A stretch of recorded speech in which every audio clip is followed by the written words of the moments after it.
Tracy made it clear that she was with me for the duration.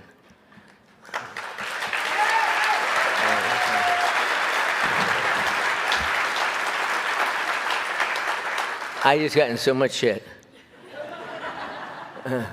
But my young son Sam didn't know. He didn't have a choice.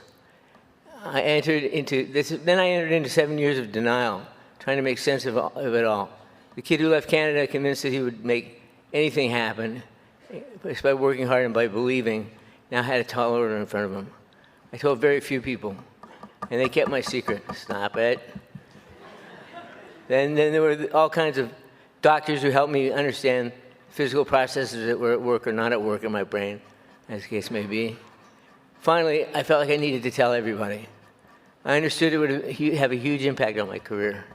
But by this time, I was doing Spin City, and I didn't know if an audience could laugh if they knew I was struggling. I had to figure out how best to deliver the news. So I told Barbara Walters and People magazine. Remember, this was at the dawn of the internet. And in those days, if you wanted to get news out, you told People magazine and Barbara Walters. Oh, for simpler times. What happened next was remarkable. The outpouring of support from the public at large and the beautiful reaction from all of my peers in the entertainment business. All of you, thank you. And the people that I worked with was transformative. Then I reached out to the Parkinson's community itself, patients, families, their doctors, leading scientists in the field, and it struck me that everything I'd been given, success, my life with Tracy, my family, had prepared me for this profound opportunity and responsibility. It was a gift, as my friend George Stephanopoulos pointed out in the film. I referred to it as Parkinson's is the gift that keeps on taking. Gift that keeps on taking. Showing up for a handful. But it truly has been a gift. Once I became engaged in learning about the disease, every interaction, every new piece of information I gathered, every researcher or NIH official I talked to, all confirmed that the science was ahead of the money. The answers could be unlocked with the right investments. It was also clear that an aging, underserved patient base could use some help in getting their message out. Patients let me know that if I could push, they'd put their weight behind me, sometimes shaky, and they'd push alongside me, and we would push together. This was the impetus for the Michael J. Fox Foundation for Parkinson's Research. I didn't want to call it that.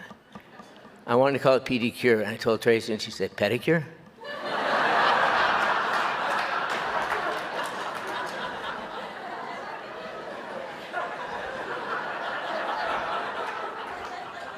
Now I'm really in trouble. No, I'm not in trouble. So what was I going to say? Oh, yeah. There was nothing heroic behind what I did. It was the gathered forces of many people. As I considered downsizing my professional career to shift my energies towards finding better treatments and resources for the Parkinson's community, I sought help from many smart people, close to home like Tracy, and special friends like Curtis and Carolyn Shanker. I want to get this thank you out, so I'm going to stop. Curtis and Carolyn Shanker, who surrendered their Rolodexes to me. Remember Rolodexes? They were 80s famous.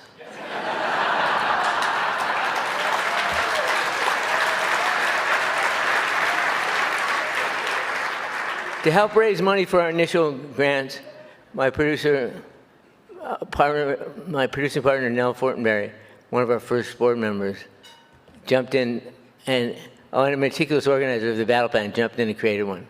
Most notably, Debbie Brooks, my co-founder at the Fox Foundation, who took my motto, purity of motive, and became the catalyst and the engine that has driven us to our success. It's not going to fall down, is it? Oh, no. I don't know what I feel worse about. Wait. Drop it. Okay, you know what was that?